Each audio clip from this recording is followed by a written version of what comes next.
What you're looking at is a really nice one-trip 20-foot shipping container, a Connex.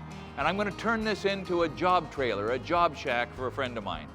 It's not going to be the Taj Mahal, it's not going to be high-end. It is budget conscious because all he's going to do is be in here for what, 20 hours a week? He's got to have a place to sit down, work at his computer, make some phone calls, read some plans, and that's it. So as I'm going through this, I don't know, there'll be 2 or 3 videos, maybe. Let me know what you want me to try to show you. Now keep in mind, I've never done this before, so what I may show you is a catastrophe, but I hope I can show you some of the things that I figure out, because there's a few things here I got to figure out. Let me show you. So visualize this. The whole thing is going to be sheeted with OSB, probably painted, maybe just sealed up. There's going to be a window right here, not too big. There's going to be a door right here. The first thing that comes to mind is that we have an irregular substrate. This thing goes in and out, what, about 1.5 inches? I think what that means is a 3.5-inch wall up against that leaves a fair amount of room for stuffing probably fiberglass insulation in the walls. We're not going to spend the money for rock wool. We're just not. It's not a house. Our kids aren't sleeping in here.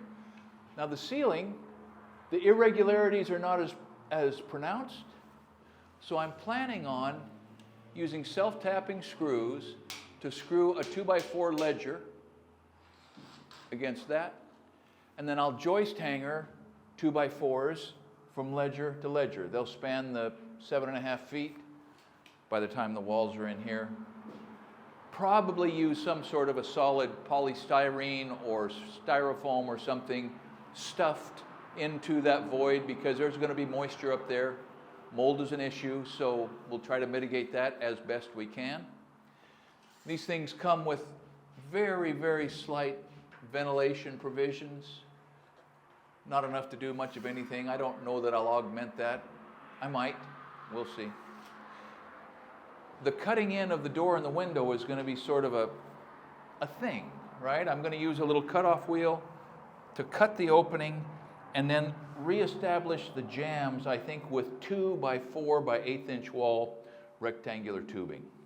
Because I can screw into that, it will approximate the look of this, and I'll be able to weld this to it wherever the hole interrupts this corrugation. It should give me the latitude to put the door pretty much wherever I want. I'll do the same thing across the top, maybe 2x2 square tube up there, and then put a little drip edge, tipping the water out so it falls free. Haven't decided, and I haven't talked to my friend yet to see if he wants to just put a solid core residential type of door in here, or spring for a metal door, commercial metal door in a, in a metal jamb. I don't know, that would be good, because then I could just tack it to the frame of the thing. These things are all up in the air, and I'll be interested in your recommendations. The floor will stay as it is. It's in such good shape. So you may not know that you can buy shipping containers that have gone back and forth the Pacific a number of times, or like this one, it's a single tripper.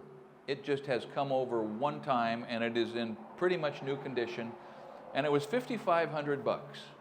Now that's some money, but it's 20 by 8, so that's 160 square feet. What is that? 5,500, 160, 10, 20, 30, $35 or something a square foot. Pretty good. So these doors are great, and the latches are smooth, but he's never going to use these. So I'm going to fur these out, insulate, and make provisions so that they can be operated, but I doubt they will be until perhaps it changes location sometime. I'm going to guess here that I'm going to add maybe 400 pounds of weight to this. I don't know, maybe 600. But that's not much. And I'm going to drag it to where it goes and then load it. And anyhow, my cat, the little bulldozer, is going to be real handy. The excavator is going to be handy. And we'll just see. We'll see at the end of this what we've learned and what we wish we would have known today when we're starting in on the front end of this. But that's okay, right? I mean, that's a lesson that I've learned a long time ago. If you don't know how to do something, just Start doing it. And by the time you're done, you're going to be pretty good. And you do it about one more time and you're going to be respectable.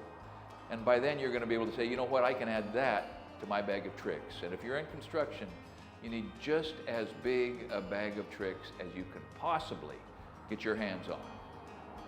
Thanks for watching Essential Craftsman, and keep up the good work.